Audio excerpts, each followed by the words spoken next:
Hey, and welcome to the conversation. It is Wednesday, Wednesday. middle of the Hump week. day. We're getting through the week, and I'm Luis. I'm Abby, and we are bringing you something that will get you talking today. That's what we try and do on the conversation. Yeah, and it's kind of interesting because I feel like we've talked about this before.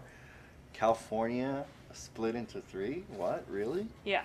So we actually have talked about several of the different efforts to either split up California or try to get it to succeed from the nation, and all these sorts of different ideas about basically stemming from a lot of the political differences that spread Yeah. across the state here, and economic differences and other issues. Yes.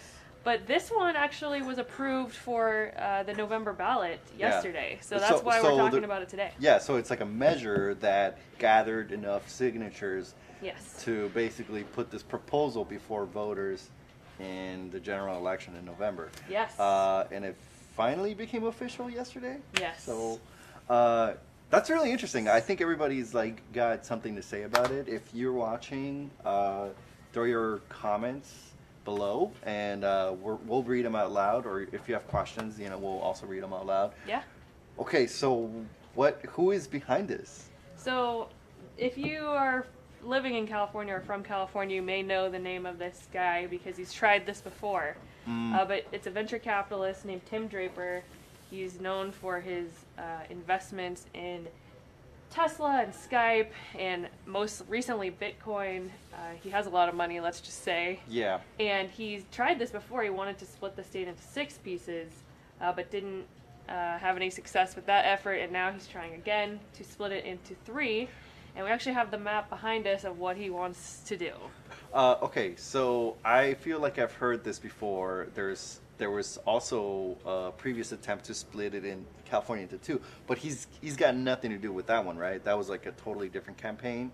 Someone else. There's actually been over 200 attempts Oh, over wow. the years. I mean, over decades and decades to readjust the boundaries and split it and reshape it. I did not know that. But most of them are not very high profile because this is very hard to do, which we will get into in a little bit. Yeah, Ronnie Gary said, dumb idea. And Mark McKeever said, what a waste of time and energy. Oscar Golden Boy Munoz said, yeah, let's just say no. So some strong opposition out there already. Thanks for your comments. Yeah, so It's been a fun one to watch. What people would talking be about like? today. I'm looking at the map here, like, but what would be the boundaries? Like, where would this supposed division go? So the suggested names for them are Northern California, Southern California, and then one port just gets The to keep real California. California? The proposal does say that the groups would get to name themselves if they wanted to when the time comes, which I had some fun trying to think up names for it. Yeah. But so the top area goes from obviously Oregon down to sort of the Merced area. Okay. And then it picks back up with a new Wait, state. so we include Merced?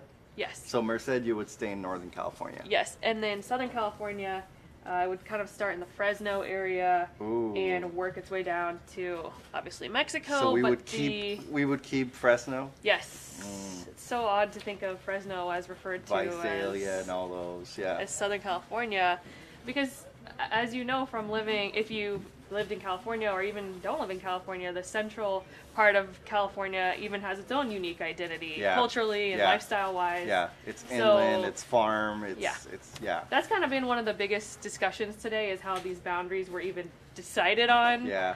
Let alone like will it pass or won't it pass? But there's a lot of opinions about how this will be breaking up. And then of course the real California. Yeah, the remaining California would be Los Angeles County, Ventura County, Santa Barbara, San Luis Obispo, Monterey, and San Benito counties. So it's a very small chunk there. Just up the coast, basically. But interestingly, the split is pretty even population-wise. They would all be between 12 and 14 million people each. Okay. So even though the chunks are very different sizes, the idea is to split it up proportionally on population.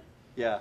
And I could probably think of like so many different things that also get split, not just geographically, and people, but like the resources, how are we going to share resources, How are we going to share the beaches? All that stuff. Yeah, and coming from San Diego, one of the most interesting things I thought was to split San Diego and LA apart. I mean, obviously we have our own debates here between the two cities, but it's 2 hours away. It seems odd to be split into two And don't forget that we states. have Orange County right in between us. So Yeah, what about Orange County? So, yeah, it's just, it would be us in Orange County and LA in its own world. It's just very interesting. This proposal is going, like, it's basically going to be a yes or no. Like, do you want to split California into 3? Yes or no. It's going to a November ballot. Like, what's the likelihood? I mean, is anybody challenging this? Is there going to be, like, is this really going to happen? Or So I was reading an analysis from the state legislative analyst office this morning. Very boring, long, wonky report. But it basically concluded that it's a virtually guaranteed to be facing a lot of court challenges. Okay. And those may even come before the voting even happens. Okay. So, you know, the right court challenge, the right issue could actually pull it off the ballot. So that alone is a huge uphill battle for this. So it and could be dead. That, it could be dead before we even get to vote on it. Okay. But it's not for now. It's not for now.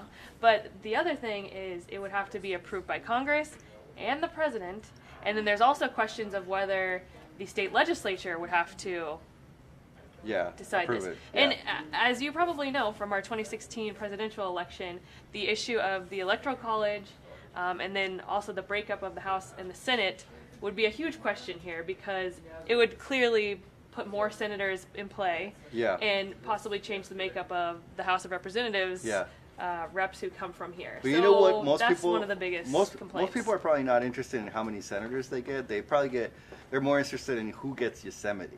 Who gets Yosemite? Where is Yosemite, by the way? Somewhere here? Yes. So I guess Southern California gets Yosemite. So that was a question actually from somebody, Linda Leffel. Thank you. So again, this is not an easy road ahead. No. There's just a laundry list of things that has to go through, and then on top of that, there's all these questions of like, who would get what? Water, taxes, other resources, how would the education go? One of the main concerns I saw brought up among people tweeting about this today would be how would the school systems be broken up? Like if you lived in San Diego but you wanted to go to school at Berkeley, would you pay out-of-state tuition? Oh, wow. That was one of the main things. I saw a lot of young people weird. tweeting about that this morning.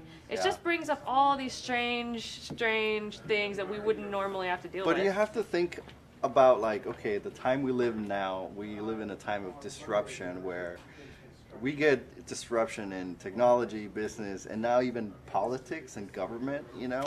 So, I don't know. It's a possibility.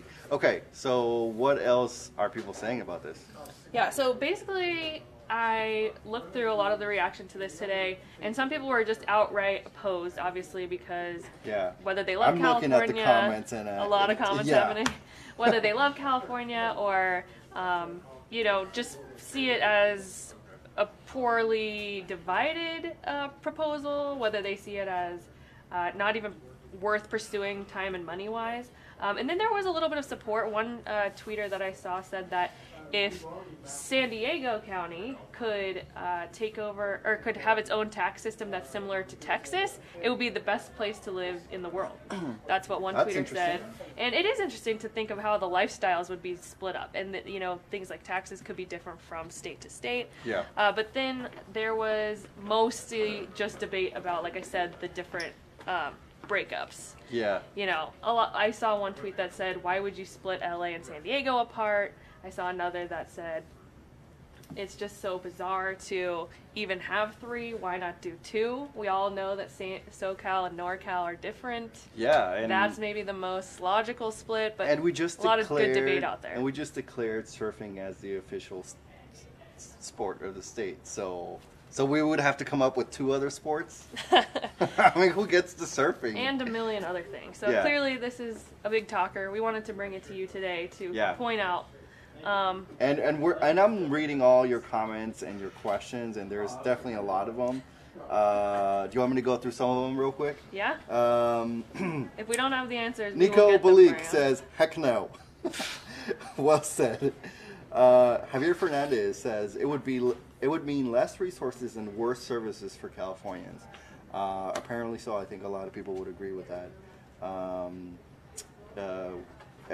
Kim Giambalvo Sprague, we have different needs and would be better served broken up. Oh, that's interesting. Yeah, we definitely have different needs. Yeah, I should add that more than 400,000 signatures were taken to make this happen. So that's right there is a lot of clear interest. And more than 50,000 of those came from San Diego County. So there's some clear interest out there. Yeah, yeah. Will the U.S. have to update their flag?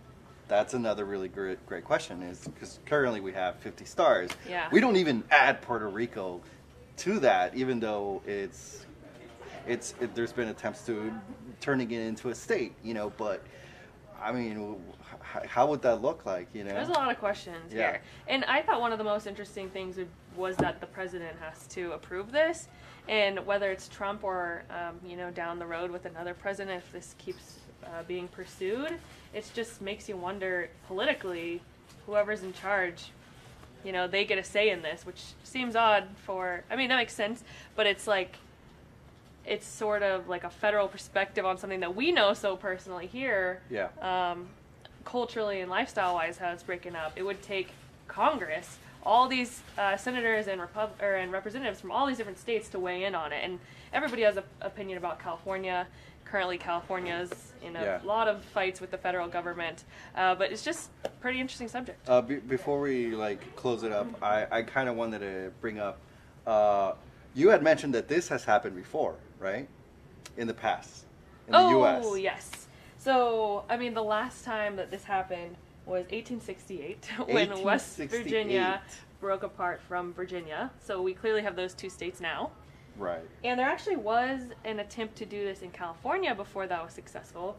In 1859, the state legislature approved a Southern California breakoff, whether it be a state or territory, but Congress did not take up the proposal. No. So again, another sign of obstacles for something like this to even happen. So that's really interesting.